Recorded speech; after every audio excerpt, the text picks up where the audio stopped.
Hi, everyone. Welcome to our weekly speaker meeting. Thank you so much, Tara, for being here. I really, really appreciate it. Tara and I met at a 5K, and I've later learned that she was training for that 5K and kept saying the I am statements. I am an athlete. And I thought that was so cool and motivating once I learned a little bit more about you and got to run by your side to the finish line. So that was so fun.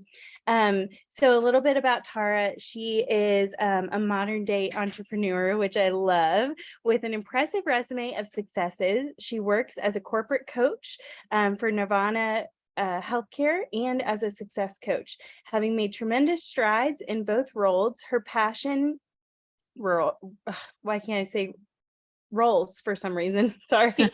Her passion for business also spans to vegan restaurant sector and luxury real estate, where she has not only been successful broker, but also a pioneer in beginning healthy plant-based eating to her community. When she's not busy running her businesses, Tara is devoted mom to her incredible son, who's 11, right? Yes, And avid New Jersey Devils hockey fan. That's awesome. go Devils. A sports car and Jeep enthusiast, Tara loves the open road and finding adventure in life. Above all, she is passionate about taking a holistic approach to living, from health to wellness to spirituality, finding counterbalance in every aspect of life. I love that. So, Tara, um, tell us a little bit more about yourself that's not included in that bio. I mean, it's You're pretty so much all awesome. in there in a Yeah, nutshell. yeah. Um, the only thing that's not in that bio, and I'll share it here since it's women, and I would share it with men as well. But um, often as a coach, people think, oh, she's just got it all together, and her life is perfect, and she's got it all figured out. But part of what I started to share with you earlier was I'm in the middle of a separation and divorce from my husband. And when I arrived down at shareholders when we were there, things were really, really fresh. And I was there with my husband and my son same time last year. So I walked into that room and it just all hit me. And I was like, I want to just get on a plane and fly back home. I was definitely living on Lonely Island, feeling that way. Sometimes we are just surrounded by so many people, yet we feel so alone. Or we feel that, like, as a leader, we have to just be strong. We have to have it all together. We have to, make it so that people want to be around us and have us lead them, and we feel that if we have any imperfections that they're not going to. So I think the beautiful part about being able to be authentic and share what's going on, I'm big on holistic. That's not in my bio. It doesn't say in my bio she's getting a divorce. I had to go in dedicated wife. That had to get removed from my bio. So life is always changing. And I share that because I want anyone that's here today or that's listening, that growth is messy. And as long as we're always intending to grow, then it's going to be messy. There's going to be things that we don't understand. There's going to be things that are put in front of us that really challenge us to look at what our commitments are, look at what we're really accountable to. So that's something that you don't know from my bio. And we are all have similar journeys. It's so amazing how you said so many people came up to you when you asked that question and said, I was grateful you asked that question. I think it's pretty cool when you are authentic and then 20 people come up and they're like, I'm dealing with the same thing and I thought I was the only one. To me, that is the most powerful thing that we get from groups. Like, kudos to you ladies for starting She Sparks Society. This is what we need more of in this world. And we need it with, like, real raw truth and without judgment, and in full support of each other. I think that's so neat because as women, I've always thought this, like, the more vulnerable we are with each other, the more growth occurs. I feel like this is Absolutely. like a very simple equation, and I've seen it play over and over and over again. So, all right. So we are talking about accountability and a little bit about coaching. So at one of the first questions I have is like trying to define this. So Mhm. as an experienced real estate agent, Tara, and success coach, how would you define accountability in the context of your business and our businesses?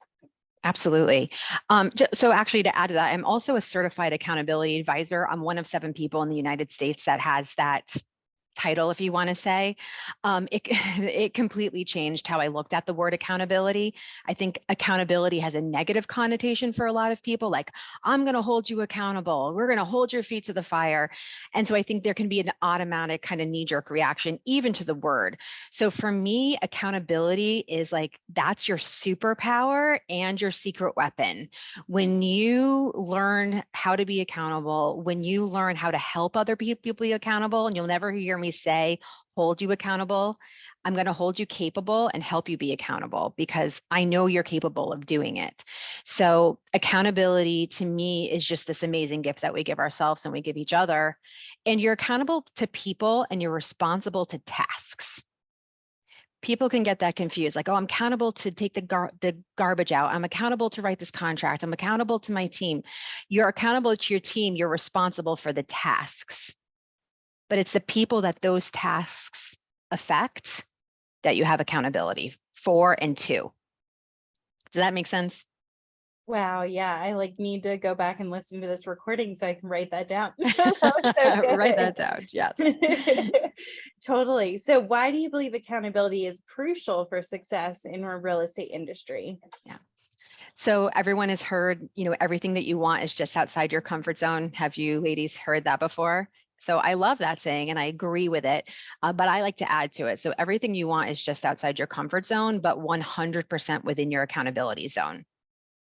So if you're not willing to be fully committed and fully accountable to it, all you're doing is getting uncomfortable, because the most likely you're going to slide back into that comfort zone when you get far enough away from the pain and you're going, was it really that bad back there? How bad did that suck?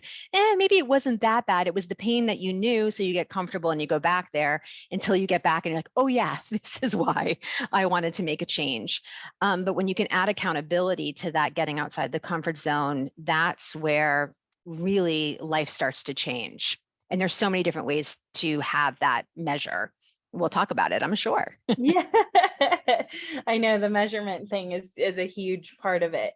Mhm. And that's one of my biggest takeaways from the Build conference. Did you end up going or you didn't make it? No, I was Right. not at Build. So one of the biggest things I was like, accountability and measurement of your business came up and over. But um, in what ways do you personally incorporate accountability into your business practices? So interesting, because a lot of the questions talk about business and life separate. So for me, it's so hard for me to talk about them separately because I'm constantly working to not separate them. I think there's cases where, especially as women, mothers, wives, daughters, all the other roles, um, we do a good job at compartmentalizing ourselves. But for me, I found that so draining that like my life's work for myself and what I work with on my clients is actually how to just operate as a whole human being, um, which is like how you show up here is how you show up everywhere. So I was really showing up really awesome as a businesswoman. My clients were thrilled. Meanwhile, my personal life was going to hell in a handbasket. So really my answers and what we're talking about today is not separated between business and personal. It is one and the same. And I would answer that question with accountability to me equals self-confidence, because it's just doing what you say you're going to do so that you show that you're subconscious, that you can trust yourself. Majority of the women that I coach come to me with a self-confidence issue. They're doing things out of fear, and ultimately it goes down to just like they're not even sure if they can trust themselves because we're overcommitting. We're trying to be everything to everybody. We have the best of intentions, but ultimately we end up telling our subconscious, like, yeah, I know that's what you said you were going to do, but we already know what you're really going to do. So like, who are you kidding? And then once you start doing it daily and little by little by little, your subconscious starts to go, oh, okay, you said this is who I am. And I'm seeing you do that. Okay, this is who we are now. And it's about developing that new identity. Wow, Tara, you got some really amazing quotes happening right here. That was so good. Okay, can you provide an example of a time when being accountable made a significant difference in either personal or business? Because I know it's so true. It needs to Yeah. be the same. Yeah. They both impact. Mhm. I love sharing my personal stories. I have great client testimonials, but I think our personal stories are very powerful. A recent one for me is, I couldn't really talk about baby weight anymore. My son is 11.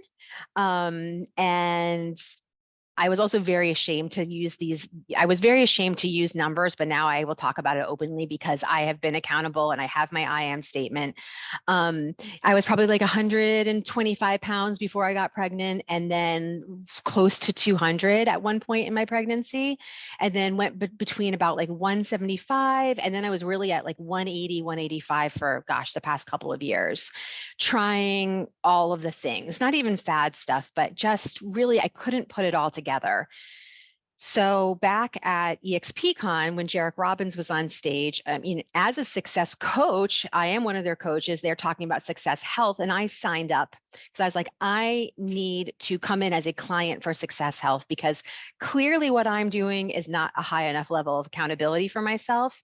I'm confused. I don't know what to track. I don't know how to track. I don't know what the hell to eat. I don't know. I just don't know. But it's not working, and I'm tired of excuses. I'm tired of dodging photos. I'm tired of not wanting to get in the pool with my son in front of people. Like, I'm just tired of spending more money on clothes. I'm tired of wasting time in my closet finding something that I feel halfway decent in. So like the pain became strong enough that I had to turn my accountability like up to the highest notch I could.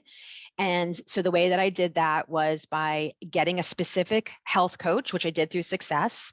Then I hired another coach who is specific to vegan because I've been vegan for a very long time. I own a damn vegan restaurant, and I myself am trying to figure out what to eat. I have the certificates from eCornell. I've studied plant-based nutrition. Like, I know all the things, which is often we know what we're supposed to do. We just don't do it. We don't do it consistently. And that's where accountability comes in. So I got two coaches. I put my money where my mouth was. I've probably invested almost $20,000 in the past 7 months. I am down 26 pounds. My body is stronger. I am like putting clothes on that I couldn't even dream of putting on a year ago. If someone had said to me, would you pay $1,000 a pound to lose it? I would have said, hell yes. Where do I send the money? So basically I look at this investment in myself, having the accountability, putting it when I was going to run the 5K, I put it on social media. I told my clients who's going to run with me. When I know other people are meeting me there, guess what? Your tootsies are showing up. If you're not meeting somebody at the gym after work, it is way too easy to drive home and lay on the couch. But we will often be more accountable to other people than we will to ourselves. So I would say my own personal physical health journey is my success story with accountability most recently, which has been coaches, tracking, tools, and we can talk about as much or as little of that as we have time for. Oh, that's great. Oh, I lost you. Sorry, I kept myself muted. My There you apologies. go. So let's see. Do you believe accountability extends beyond the professional realm? Well, we've kind of already talked about that. How can being accountable to your family positively influence your business and vice versa? So I guess you did talk a little bit about that, but dive a little deeper for us. Like Yeah. why does that affect one another? Yeah.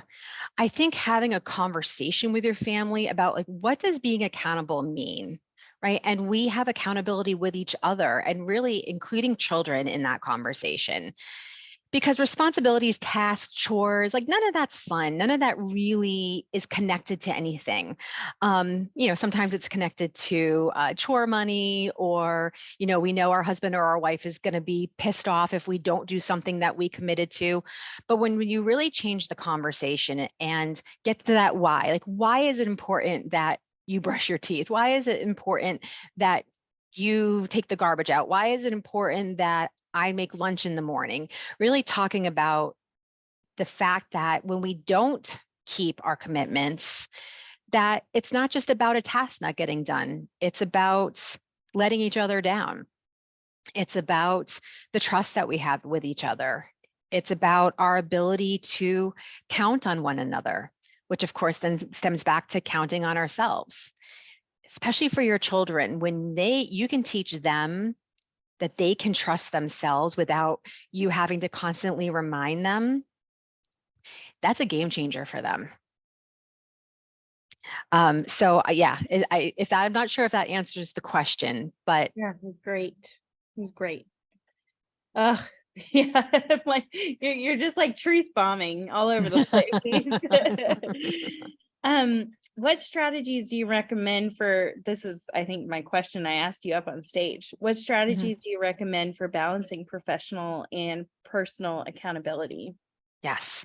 First of all, throw that word balance out the window. I don't believe in a perfect balance. I really believe we're always in a counterbalance.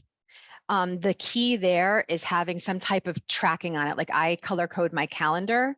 I have personal things, I have family things, I have work things, I have money making things. So I can look at my calendar and go, ooh, okay, cool. I've been really heavy in money making activities, but I have totally slacked on family or personal because I can see the colors. So I go, okay, I need to make sure that I time block out some personal things for next week and the following week, or let's get that vacation planned. So letting go that there's some perfect balance, that we have to achieve this nirvana. It doesn't exist. Maybe it does. I haven't found it. I've seen people ruin their lives over feeling like they had to be perfect in this balance. For me, it's just having the awareness of when it's time to tip the scale back in the other way. And then put some checks and balances in place. If you've gotten so far away from a healthy place, how do we avoid getting that far off? So putting some stopples in there. I like a color coded calendar. That makes me happy. Yeah, that's a good idea. It helps you recognize and see it visually. Yeah, that's And I want to add to that a little bit, because I think this is what I talked about on stage. Was they say it takes a village to raise a child. And to me, it takes a village to support a successful entrepreneurial woman, especially a mother. And again, often going back to that lonely island, feeling like we have to do it all ourselves, feeling like we do it better, so we should just do it ourselves. We'll get it done faster. All the bullshit excuses that we feed ourselves. Oh, I do swear a little bit. Sorry. I will do my best not to. Who's your tribe? Who do you have around you? Who can you leverage? And I highly recommend having paid for help, because it starts to feel like, well, I don't want to ask for a favor again. If you have pets, you need to have a go-to pet sitter. If you have children, you should have a go-to or a few go-to childcare where it's beyond just asking for a favor. If you hate doing laundry, get a laundry service. There's so many ways to get leverage. Yeah, I've been doing that, and it's quite terrifying to spend that type of money, but like you said, it connects to a successful business, like, Yeah. and it connects to being able to have more family time as well. So Yes. it's And it important. connects to that self. When you have the trust in yourself that, okay, I'm leveraging this, I'm spending money so that I can get this time. And I know with this time, I am going to do the things that make money in my business. And you trust that, then the fear factor goes away a little bit. If you just leverage the time, but then you go sit and watch Netflix, yeah, you probably should not feel great about spending that money because you're not leveraging the time. Listen, nothing wrong with Netflix and chill. And I think we all need to do that. But if we're spending money to get time back, we need to be purposeful. Are we hitting our priorities? If it's family time, what are we doing? If it's lead measures in our business, what are we doing? All right. Let's see. You kind of covered some of these things. Let's see. A lot about family and like the negative impact Yeah, of that was a great accountability. question. I have something on that question that I Yeah, would, yeah, go ahead. so The question was, have you ever seen the lack of accountability negatively impact and how to avoid that? So not keeping your word, not having accountability. One, you break trust, and not only do you break trust with anybody that it was going to impact, the bigger thing is you're breaking that trust with yourself. So that is leading right back to the not trusting, coming from fear, all of those places that we shouldn't make decisions from. And in my notes, I'm just going back to this. Yes, what I want to talk about. I think everyone should have a filter question, a few filter questions that we run all of our decisions through, and things that what we say yes to and what we say no to. And in order to have a filter question, we have to either know, like, what's my identity statement? Like for me, I was saying I am an athlete when I was going to run the 5K. Meanwhile, my body's like, you have 2 hurt knees, you're 46 years old, you haven't even run a mile, and now you're going to run a 5K. And I'm like, yeah, because I am an athlete. And it's like, bullshit, you're not an athlete. No, I am. Okay, well, in order for me to convince my subconscious, my filter question came to be, what would an athlete do? Right? An athlete would get up and they would do their workout. Would an athlete put this in their mouth? Yes or no? If the answer was no, I didn't put it in my mouth. If the answer was yes, okay, I put it in my mouth. Habits. So that's just, what is your I am statement? You can have multiple and then use that as your filter question. Does this move me towards being this person? Does this support me being this person? Or does it keep me neutral or move me away? The same thing is, what are my priorities? If my priority is to build my luxury real estate business, oh gosh, I hope this doesn't come out wrong. If my priority is to build my luxury real estate business, but I have people that keep coming to me to list their trailer park home. Again, nothing wrong with a trailer, but if that's my goal, is to do something else, even though I want to help those people and it's a way to make money and I want to be of service, if it does not move me towards my priority of luxury real estate, I must say no. And for me in real estate, because we want to make money and we want to help everybody. But the truth is we get super diluted. And when we have the filter question, does this move me towards my goal? If the answer is hell yes, then hell yes, you do it. If the answer is like, keeps you neutral or it takes you in another direction, you must say no. And that's it. Decision-making process over.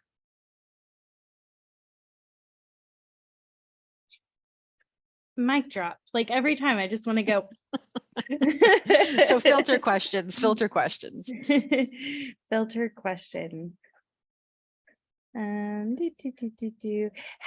we go. We're diving in deep. How do you measure and track accountability within your business and personal life? Yes. Oh gosh, we love a good ROI. I love a good ROI. But the truth is that there's a lot of things that are hard to track. So super easy to track transactions and volume, right? This is like what's beaten into us as realtors. This is where our entire value stands from. How many transactions did you close? How much volume did you do? They don't care about anything else. Like that's how we measure our value.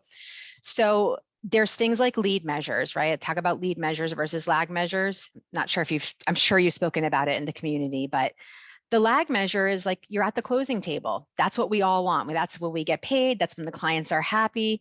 But the truth is there's so many lead measures that get you to the closing table. How many people are you connecting with? How many times are you touching in your database? What are you sending out? Are you being consistent with your marketing? So those are things. How many phone calls did you make? How many appointments did you set?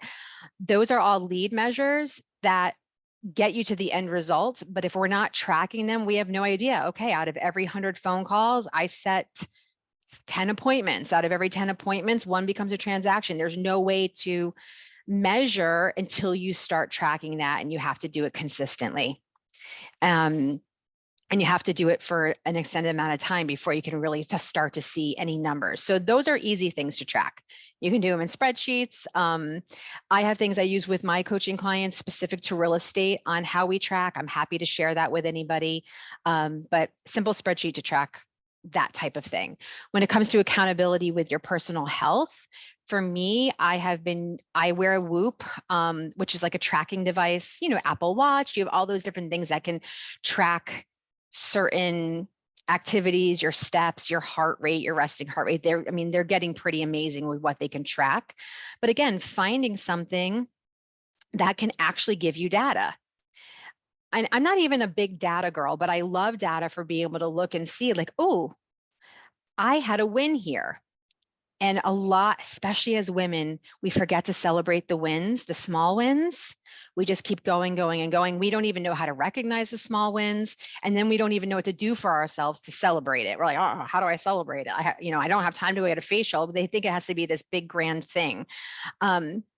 But without tracking in some way, shape, or form, you have no way to measure. I like journaling for tracking my mental state, right? You can go back and look, where were you 2 months ago? Where are you today? You can go right, like, awesome. We'll read words that we wrote years ago, maybe when we were 16 years old. And like, you instantly go back to how you felt in that moment. I remember how I felt when my mom said she read my diary. I can go right back to that emotion, like right now. So whatever it is, whatever tool you choose or tools, the biggest thing is it has to be consistent. Oh, yeah, that is a tough one. I have questions for you around that later. Yes. And you can have accountability partners on that type of thing. Let's see. We are Oh, MyFitnessPal is my other tool that I really like for tracking my macros. That's good. Yeah, that's a good one. Are there any particular habits or routines you recommend for fostering accountability on a daily basis? Yes. The habit is don't wait for motivation. I try to say things without swearing. It's okay. Just let it be your authentic self. Please. Yes. Well, the habit is reality checks, right? Mhm. And there's a tool that maybe we'll get an opportunity to share at the accountability ladder. It starts with your reality check. What's really going on? Like what's it's like getting on the scale. Oh, I don't get on the scale. Well, listen, honey, I love you. If you want to lose weight, you have to get on the scale because you have to know where you're starting from. Otherwise, you don't know how to get where you're going. Yeah. So, all these things we tell ourselves, just stop the bullshit. We got to get reality check. Where are things really, like, honest to God, what's going on? I mean, I am guilty of this. You look at my social media, especially when people started learning that I was going through a divorce. So like, I'm shocked on social media. Everything looks so good. I'm like, yeah, you think? It's these curated, storytelling of what we want to present out to the world that we start to believe it ourselves. And yes, there's truth to all of it, but we don't put all the ugly out there. And sometimes we just need a reality check. Like, really, what's going on right now? And then deciding what you are no longer willing to accept, deciding what you are 100% going to be committed to. And I have a favorite quote that just changed my life, and I only heard it about 2 years ago. Enthusiasm is common, endurance is not.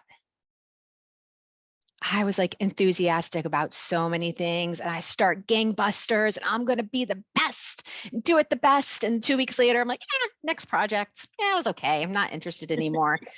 Not to say that you can't change your mind, because I absolutely am a believer in that. You can change your priorities, and you should always be asking yourself, hey, if I keep putting this off, is this actually a priority to me? You get to say, like, actually, no, this isn't a priority anymore, and I have a different one. But the key is, if it's a priority, and if you are saying this is something I am committed to, where in your life have you just been enthusiastic, and where in your life are you really enduring and really pushing through when it gets tough and saying fuck to motivation? You're not going to wake up, no fairy comes and sprinkles motivation dust on you. And if you think you're going to motivate someone else, well, I mean, for the right amount of money, I could do that. If you think you're going to motivate someone else, you will drain yourself faster than anything alive. You can tap into what motivates someone, but you can't motivate anybody else. And yes, you can motivate yourself to a certain extent. There's willpower, but those are all limited supplies. It's really, are you 100% committed to this, or are you not? And then, are you a woman of your word, or are you not? And does life get in the way? Heck yes, it does. Do we have to move some stuff around? Pretty consistently. But we keep going.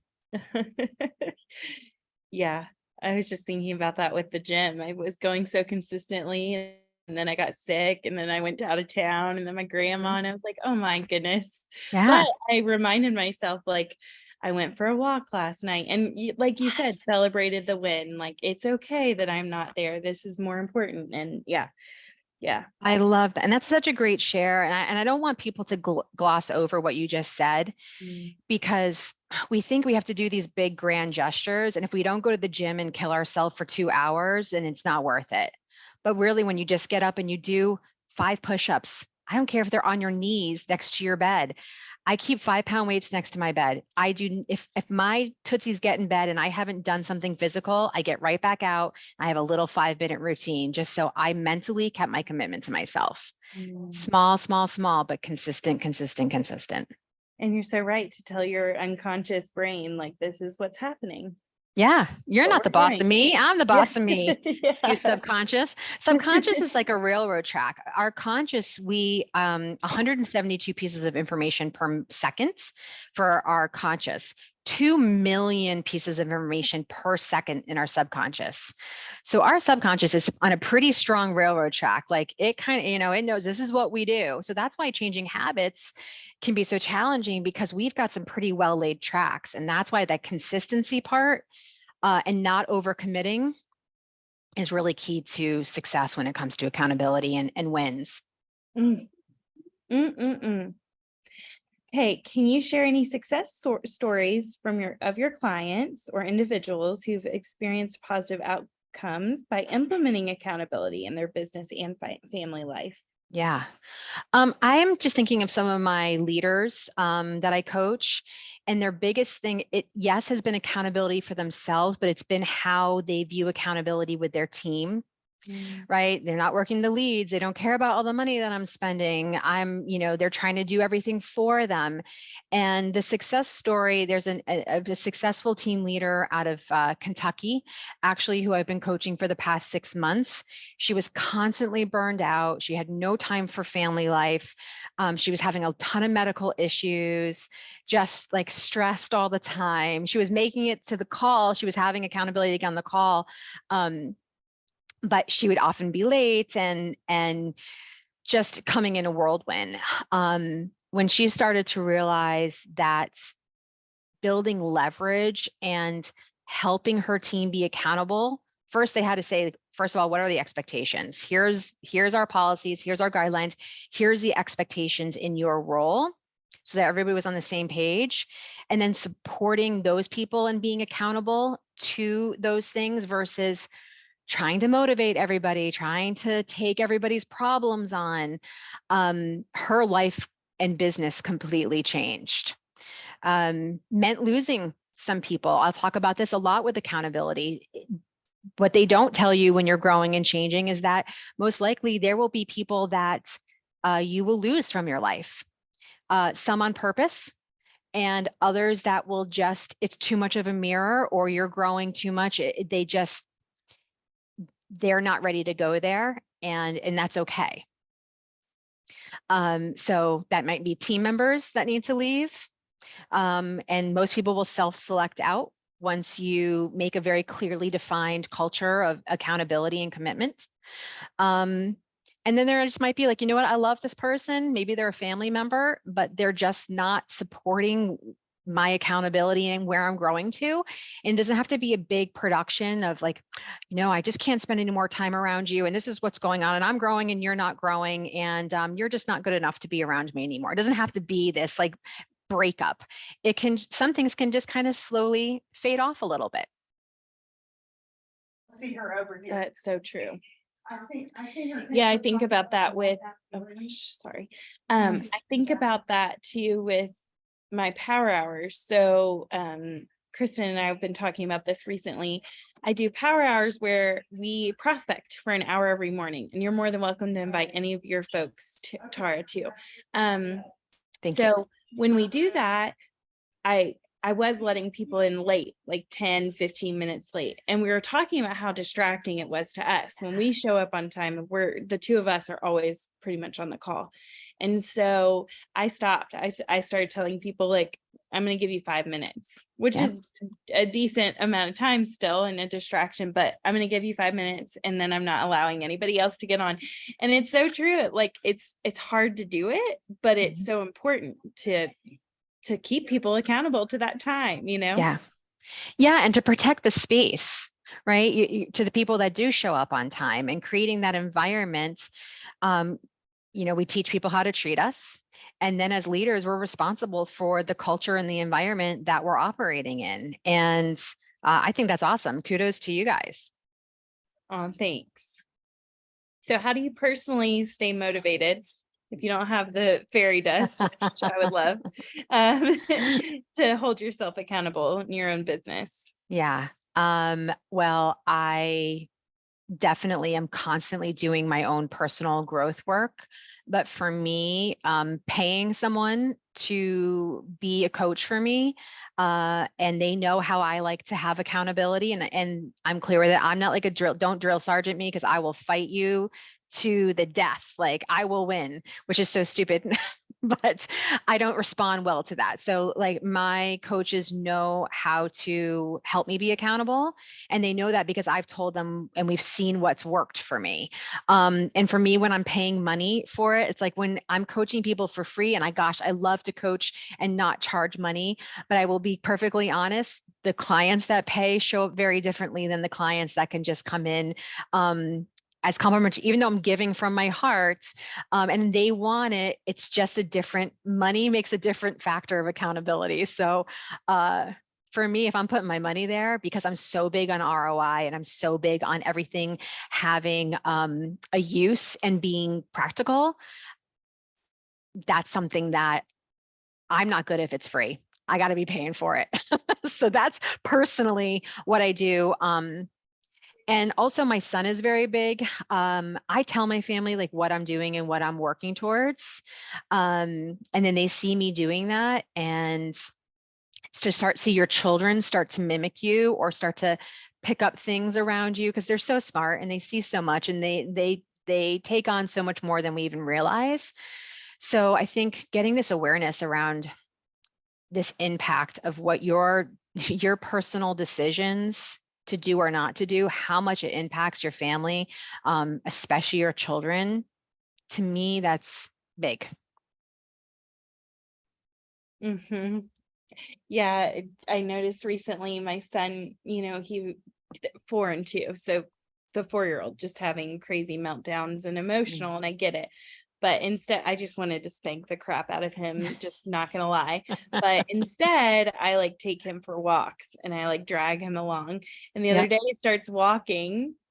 And I'm like, oh my goodness, it's working. Well, I do the Yes. same thing. Like I tell Emmett, I'm going for a walk because I need this time.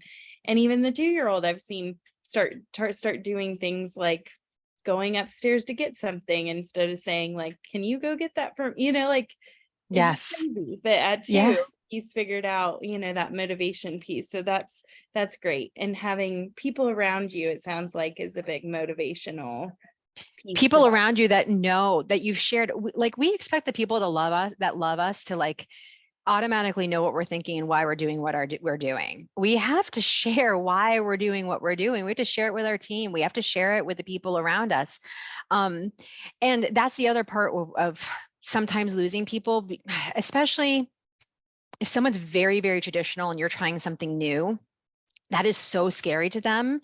And it's not that they don't want to see you do it, but they're going, oh my God, I have to protect her because, oh my gosh, what if she fails? And they think of all the scary things, and this is unknown and this is change. And so you go so excited about this thing that you're going to do. And they're like, are you sure you should be doing that? I don't think that's a smart idea. And now you're like, well, geez, you just took all the air out of my bubble. Yeah. And it's not that they don't want to support you, it just scares the heck out of them. And that's their way of protecting you. So making sure that you've got the people that you love you, but they may not always be the people that are going to be your best supporters. I have coaching clients that they're like, you're my cheerleader, and that's what I've been missing. And it's not just about me being rah, but we do need people that support us, that believe in us, even when they don't understand us. They just have that kind of belief like, hey, I don't get it, but if she says that she's going to do it, I support her in it and I know she'll do it. And whatever I can do to be here, then I'm there for it. Okay, lastly, and then we'll open up questions about accountability if anybody has one. What final piece of advice would you give someone who wants to prioritize accountability in both their business and family life? Yeah.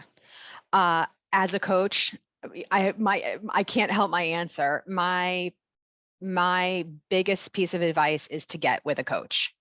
And it can be a paid coach, or it can be tapping into someone that's maybe does a lot on YouTube that you can follow, that they've gone where you've gone before. And then in conjunction with that, finding like a community, your community here, finding someone within the community of like, hey, who's looking for, I like to call it an accountability buddy. I'm looking for an accountability buddy, someone that you can have accountability with. Let them know this is what I want to have accountability with. This is what I'm committed to. And never expect that other person to hold you accountable. It's not about them texting you at 6 o'clock. Hey, did you do your thing? It's about you texting them at 6 o'clock. Hey, I did or I didn't do it. And there's no major big explanations like we all want to give. Like, I didn't do it, but my son got sick and I stubbed my toe and because we've all got the reasons. It's just you either did it or you didn't do it. If you do like a daily stand up with your team, keep it brief. This is not about launching into big stories. This is just about, okay, this was my commitment. This is what I did. Maybe you talk about one challenge, like, okay, this was the challenge. You have any suggestions? But keeping it brief so that it can be consistent.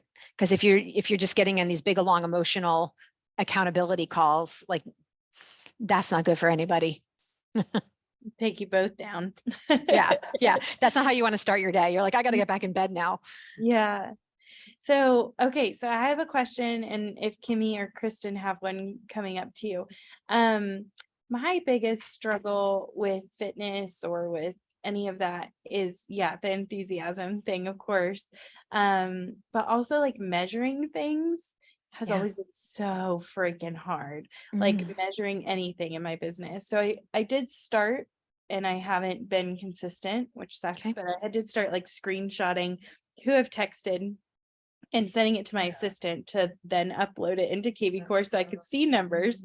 But even with that being said, like, it's still not the best measuring tool, I feel like, because I'm not thinking to myself, oh, I talked to 10 people today. It's just forget about it. I don't know. What is for people who can't be very consistent, what is your idea of how to make the measuring thing happen? First of all, people that can't be very consistent doesn't exist. If you believe you're a person that can't be consistent, then that's exactly what's going to be. So it's not making that excuse for other people and not making that excuse for yourself. And instead of saying, I can't be consistent, or I haven't been consistent, or I should be consistent, the I am statement becomes what? What does the I am statement become? I am consistent. I am a consistent person. Yes. Okay. So, and then what do consistent people do? They measure their business.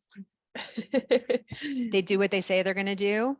They do it, whatever your consistency is. It doesn't have to be daily. I do like daily, especially in the beginning, just to keep that habit formed and forming. But now you have your filter question. When you get in bed and you're like, oh, I know this is like committed to, did I do it or I didn't do it? Shoot, I didn't do it. I am a consistent person. So what would a consistent person do right now? That's so good. Great. Well, thanks. Is that helpful? That's that old Henry Ford quote, whether you think you can or you can't, you're right. Mm-hmm. And don't allow language like that. Like if your team is saying, I'm this, I'm that, just stop them right there. Okay. So that's it. We should just give up because you're saying that's what you are. Yeah. What would be a more powerful statement? What would be a more powerful belief? Because our identity, everything flows down from that. Our habits, our behaviors, our outcomes, it all starts there. So we got to get up to a way higher level of conversation. Mhm. So funny story. I used to say I am so bad at names. So I'd Mhm. meet someone and I'd be like, I'm sorry, I'm probably gonna forget your name. I'm so bad at names. Like that's what I would say. Right. Finally, I was like, nope, I am good at remembering people's names. And it's Yes. funny, like it makes me like think people's names a couple times after I meet them. It makes me like repeat it to them. It's very powerful. So that's Yeah. I mean, why is remembering somebody's name important to you? why is it? Yeah. Because I think that's like a personable thing. And of course, like, yeah, like to meet them again and holler their name or anything like that. So what about being personable and being able to call someone by their name is important to you? Oh boy. We're going there. We're going there. Let's see. I don't know. It feels good to me when someone remembers my name. Okay. How does it make you feel? Great. Okay. Makes you feel great. How else does it Yeah. make you feel? Like a friend. Okay. Makes you feel great. Makes you feel like a friend. Anything else? I don't think so. Okay. So making someone else feel great and making someone else feel like a friend, what's important about that? Mm. They're not on Lovely Island. Yes. All right. So when you can help people not be on Lonely Island, what does that do for you? Makes me feel like I'm serving people like I'd like to. She sparks society. I mean, it's we just took that and it brought right to your mission, what you have been committed to doing. Mhm. So going from I'm terrible with names and I don't remember people's names, so don't be upset if I forget who you are, Right. to remembering someone's name is so important to me because I am committed to helping people not be on Lonely Island, to feel like they have a friend in me and to not feel like they're just off alone. And then by helping people not feel on Lonely Island, what does that do for you? Mm. I feel like I have to journal about that one. Okay. Like, so now we're getting into like, what values does that represent for you? And we could keep going, we Right. call it chunking in coaching. We keep going because we want to get attached to like, what is that identity in you that serves? Because it's not about just remembering someone's name or forgetting someone's name. It's like, this goes because this supports the reason I believe I'm here on this earth, but we don't get questions asked of us that allow us to even discover that. Mhm. And then we have these limiting beliefs that have served us in some point in time. So if I tell you I'm not good with names and I see you the next time, I've already told you, if I don't remember your name, don't be upset. And then if I do remember your name, like, woohoo, look at me, good me. So that's like people are like, I'm not tech savvy. You're here on Zoom with your camera on talking to me and you're over in California. You don't get to say you're not tech savvy anymore. Like that's done. So looking at what limiting beliefs you're holding on to that are no longer serving you and how we can change them into positive, empowering beliefs, which is exactly what you did when you're like, no, I do remember people's names. And then you figured out how to make that happen. Mhm. Mhm. So good. Kristen, You've been coached. Kimmy, yes. Kimmy or Kristen, do you guys have questions? Is Kristen going? If you want to see my zoo right now, that is I have 2 dogs and a kid in the car. Amazing. You go. I loved all this. You kind of answered my question. Like, personally, I feel like there's so many things I can implement, but I have a lot of new agents in my world, and this is such a struggle. Oh my, I got to pay $1,500 a month for a coach. So I liked your idea of the YouTube, like at the very basic level, that's free. Mhm. Like I was working with an agent yesterday. I'm like, database, drip campaigns, put people in the database. And she's like, but how? I literally copy pasted like 4 YouTube videos. I was like, start here, do this. Yes. So maybe a few other ideas for new agents that aren't as like cost heavy, I feel like that's the biggest complaint we get is like, oh my gosh, we get like, you already spend so much to get into real estate, all your MLS dues, etc. Like any other ideas of how we can. And I also like what you said about make them text you, because I feel like I'm the one who has to like check in, like, did you do your things? No. Like I need to get out of that. Yeah. Yeah, no. We have a great question. I'm gonna answer you tactical, and then I'm gonna do a little share a little coaching thing that's gonna help you with those team members or anyone around you. So tactically, just talking about making calls. I do love Ricky Caruth on YouTube because he does his live cold calls, and he just keeps rolling through them. Like I hate cold calls. I'll be honest. I've done real estate for 24 years. 20+ million per year on my own, even without my team. And I never do cold calls. So it's not my thing. I do warm calls, but when someone really needs to build their basis, I know I'm not the right person for them. I love Ricky Caruth for them. I have them go on and watch it. I have them go on and like listen to all the crazy crap that people say. We laugh about it. So what you did, and you went to YouTube and you shot some stuff over. Yeah, find things that you like that you can help support them in, but doesn't mean you sitting there and training them. For that amount of time. What I wanted with that brought up was, you guys know how lobsters grow in the wild? Anybody know how lobsters grow? Okay, so lobsters, if you ever seen them in the wild, they can grow really, really huge. And they have this very soft body inside a hard exoskeleton. And the only way a lobster grows is that their body starts building up so much pressure inside the hard shell. The only way for them to grow is that they have to go find a safe place and shed that shell. And then that's how they grow, and their new shell forms around them. But literally they would explode inside their bodies if they didn't go find that safe place, become vulnerable, and then build that new shell. And so what I did as a leader for a long time, I stole everybody's struggle. Oh, you're struggling with this. I'll take it on. I'll do it for you. Oh, you need this. And I started taking on everybody's struggle. And then I was like, I'm freaking exhausted. I can't take on anymore. And then I would turn to that person and go, here's your struggle back, because I can't take anymore. But the problem was, I never did anything to help that person grow because I stole their struggle. And when I handed them that struggle back, they were no better off than when I had taken it from them.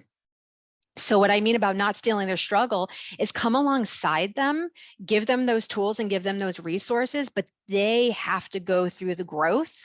And you can tell them, like, I'm not going to steal your struggle. I could do this for you, but I'm not going to do this for you. You asked me the same question 5 times. I gave you the resource 5 times. Come back to me after you watch that. Otherwise, I don't have any more time for you today.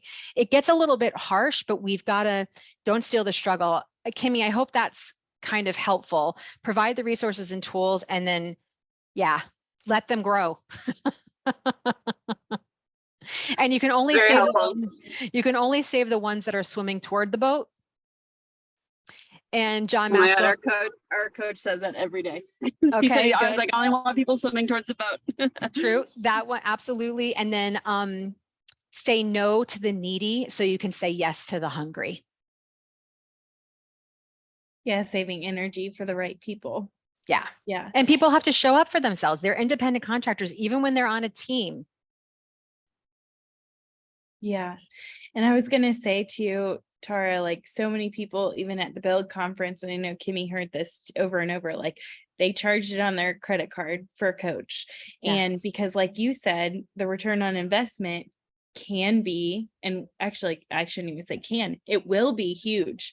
Your return on investment, yes, $1,500, $2,000 a month, but you will make that plus some if you do hire somebody. So. And hold your coaching relationship accountable as well. You don't always get the right match with the coach the first time.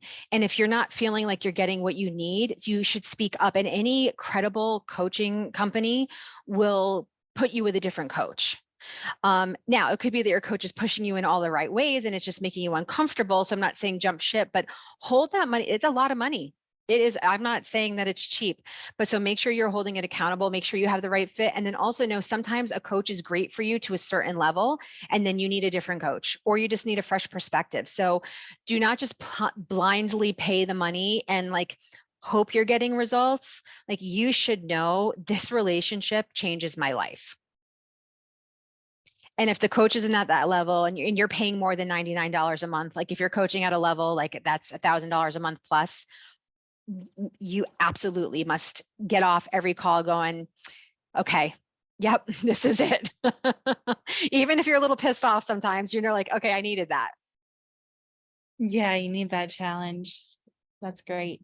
Kristen, did you have a question? I was just gonna offer some additional stuff for Kimmy's situation, Yeah.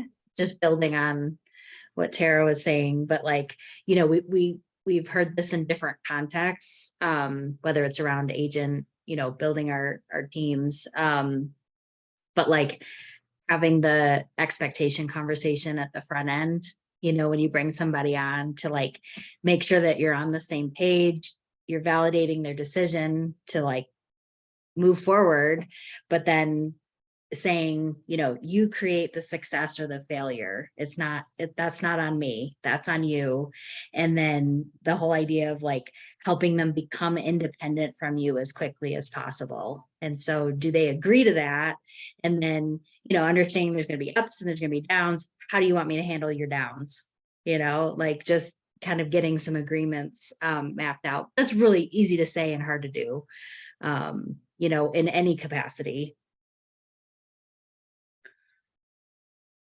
But this was really good content, Tara. I took a lot of notes. Oh, good, good. I could talk on it for hours and hours. And if you guys want me to delve deeper into some more tools, you know, at some point in time, I'm happy to. I have an accountability ladder, which would definitely take at least another 40 minutes, 30 minutes to go through, but I love to use that with the team.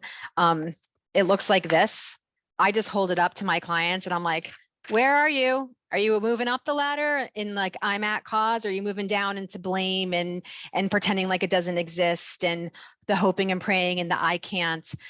So there's, again, it's just leverage for yourself, leverage for the people around you. And just remembering, like, accountability is your superpower. It's your secret weapon. And it is how, yes, I'd be happy to come back and talk about that more.